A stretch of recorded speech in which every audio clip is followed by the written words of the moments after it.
So hello and welcome back to new series plant kingdom, जिसमें हम लोग पढ़ेंगे वो सारे इम्पोर्टेंट पॉइंट्स जो नीट में आ सकते हैं और बहुत सारे स्टूडेंट्स उनको छोड़ भी देते हैं। तो हम लोग स्टार्ट करते हैं। सबसे पहले देखिए प्लांट किंगडम में हम लोग पहले पढ़ेंगे कि किस तरीके से क्लासिफिकेशन शुरुआत हुई। तो सबसे पहले आर्टिफिशियल क्लासिफिकेशन स्टार्ट हुई, उसके बाद नेचुरल आई। तो आर्टिफिशियल किसने दिया था? लीनियस ने दिया था, और नेचुरल जो था वो बेंथम एंड हुकर ने दिया था। उसके बाद जो फंजाई है and the members of Monera and protista, ये सारे पहले प्लांटी में रखे गए थे जब वो टू किंगडम क्लासिफिकेशन था। तो इनको फंजाई, मोनेरा, प्रोटिस्टा सबको प्लांटे में रखा गया था। ठीक है। उसके बाद बोला जाता है कि जो क्लासिफिकेशन है विद इन एंजियोस्पर्म, देखो जो अर्लीस्ट क्लासिफिकेशन था वो किसने दिया था? लीनियस ने दिया था।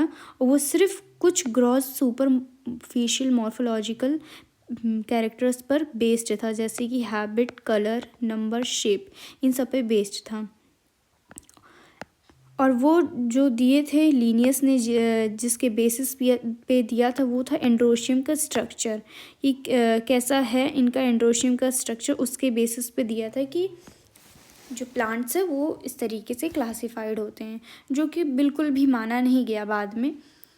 तो यहाँ पे इसलिए नहीं माना गया, उसके कुछ रीजंस थे कि क्यों नहीं आर्टिफिशियल क्लासिफिकेशन माना गया। वो इसलिए क्योंकि इन्होंने इक्वल वेटेज दे दिया था वेजिटेटिव और सेक्सुअल कैरेक्टर्स का, जो कि आजकल के ज़माने में एक्सेप्टेबल नहीं है। क्योंकि जो वेजिटेटिव कैरेक्टर्स हैं वो ज़्यादा जल्दी अफेक्ट हो जाते हैं एनवायरनमेंट्स के थ्रू, जो कि आपके सेक्सुअल जो होते हैं कैरेक्टर्स वो जल्दी इफ़ेक्ट नहीं करते हैं। इसी वजह से ये आपका असर्शन रीज़न हो सकता है। और सुपरफिशियल मतलब कि सिर्फ ऊपर ऊपर के कैरेक्टर, डीप के कैरेक्टर्स नहीं। ठीक है। उसके बाद है कि आपका इवोल्यूशन जो होता है, इवोल्यूशन था वो पहले डाइकॉट का हुआ, फिर मोनोकॉट का हुआ है। तो देखो सबसे पहले प्रैक्टिकल, फिर आर्टिफिशियल, फिर नेचुरल, फिर जो फाइलोजेनेटिक, फिर न्यूमेरिकल। मतलब अगर आपके फॉसिल्स नहीं मिल रहे हैं, मतलब फॉसिल्स की एविडेंस है ही नहीं, तो आप न्यूमेरिकल पे स्विच करते हो। ठीक है। तो सबसे पहले प्रैक्टिकल लिया गया, फिर आर्टिफिशियल जो कि लीनियस ने दिया था, फिर नेचुरल जो कि बेंथम एंड हुकर ने दिया था, ये फाइलोजेनेटिक, उसके बाद फिर न्यूमेरिकल आया। तो नेचुरल के बारे में पढ़ेंगे कि कुछ वो external features, internal features, ultra structure, anatomy, embryology, phytochemistry के ऊपर बेस्ड था। जो क्लासिफिकेशन था फॉर फ्लावरिंग प्लांट्स वो गिवन था किसने दिया था? George Bentham and Joseph Dalton Hooker. ठीक है। तो ये नेचुरल वाले का था। उसके बाद आपका आता है फाइलोजेनेटिक में क्या कह रहे हैं कि ऑर्गेनिजम्स अगर सेम टेक्सा के हैं, ठीक है, सेम टेक्सा के हैं, तो इसका मतलब उनके पास कॉमन एंसेस्टर होगा। कह रहा है जब supporting fossils, no supporting fossil evidence, जब मतलब फॉसिल्स नहीं पाए जाते ना, तो हम लोग न्यूमेरिकल टेक्सोनॉमी पे चले जाते हैं, जो बेस्ड होता है ऑल ऑब्जर्वेबल कैरेक्टरिस्टिक्स, मतलब सारे ही कैरेक्टर्स को वो आइडेंटिफाई करता है। यहाँ पे नंबर और कोड दिया जाता है सारे कैरेक्टर्स को, एंड देन प्रोसेस्ड होता है उनका। और ये हर एक कैरेक्टर को इक्वल इम्पोर्टेंस देते हैं, और एक ही टाइम में हंड्रेड्स ऑफ कैरेक्टर्स को क्लासीफाई कंसिडर भी कर लेते हैं। और साइटोटॉक्सोनॉमी बेस्ड होता है किसके ऊपर? Chromosome number, structure, behaviour. और उसके बाद कीमोटॉक्सोनॉमी जो होता है वो उसमें क्या होता है? केमिकल्स का यूज़ करके हम लोग क्लासिफिकेशन करते हैं। उसके बाद आपका आता है एल्गी का स्टार्ट करेंगे हम लोग। यहाँ पे क्या होता है कि एक बात याद रखना है, आपके ब्रायोफाइट्स में जो उनके ऊपर रिप्रोडक्टिव ऑर्गन के ऊपर जैकेट प्रेजेंट होता है, मतलब लेयर प्रेजेंट होती है, लेकिन एल्गी में आपके कोई भी लेयर नहीं प्रेजेंट होते हैं। ठीक है। Are not enclosed in a layer of sterile cell jacket. ठीक है। उसके बाद कह रहा है एल्गी जो होता है वो लार्जली एक्वेटिक होता है। ऐसा नहीं बोल रहे कि सारे ही एक्वेटिक होते हैं, लार्जली एक्वेटिक होते हैं, जो फ्रेश वाटर और मेरीन दोनों में पाए जाते हैं। सम of them have close association with lichens and animals जैसे कि स्लॉथ बियर। एल्गी में फॉर्म और साइज जो होता है वो हाईली वेरिएबल होता है। तो ये पूछा जाता है कि फॉर्म एंड साइज किस में ज़्यादा वेरिएबल होता है, तो वो होता है एल्गी में।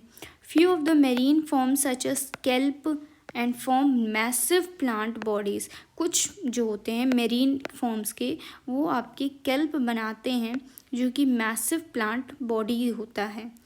ठीक है, जो आपकी वेजिटेटिव रिप्रोडक्शन होती है यहाँ पे फ्रेगमेंटेशन के थ्रू होती है और each fragment develop into a thallus asexual. मतलब हर एक फ्रैगमेंट जो होता है वो किस में डेवलप हो जाता है, थैलस में, जो कि एसेक्सुअल रिप्रोडक्शन करवाता है। ठीक है, asexual reproduction is by the production of different type of spores. सबसे जो मोस्ट कॉमन होता है वो होता है जू स्पोर्स, जो कि मोटाइल होता है। ठीक है, सेक्सुअल रिप्रोडक्शन जो होता है take place through fusion of two gametes. किसके फ्यूज़न के थ्रू, दो गैमेट के फ्यूज़न के थ्रू होता है। मतलब जाहिर सी बात है, दो गैमेट मिलेंगे तभी तो जाइगोट का फॉर्मेशन होगा, तो वो वही कह रहे हैं। अब आइसोगैमस मतलब कि सेम साइज़ के आपके गैमेट होते हैं।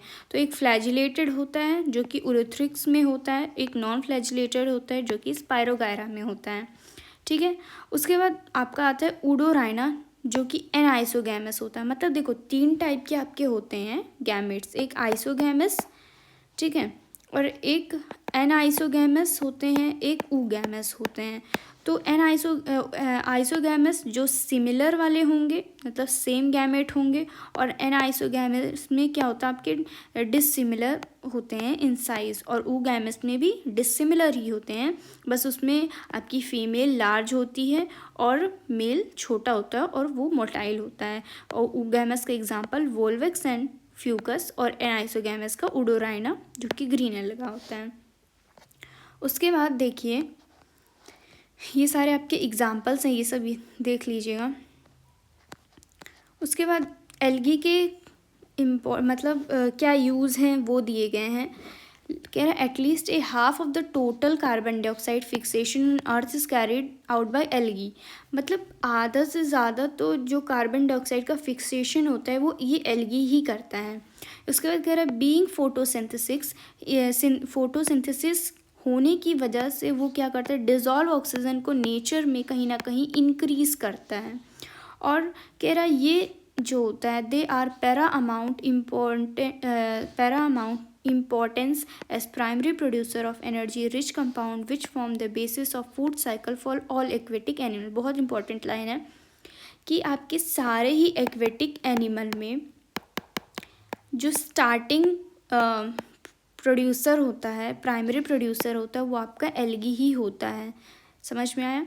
जैसे हमारे में ग्रास होता है वैसे वहाँ पे एल्गी होता है। किस में? टेरेस्ट्रियल पे ग्रास होता है तो एल्गी जो होता है वो आपके एक्वेटिक में होता है। ठीक है, समझ में आया?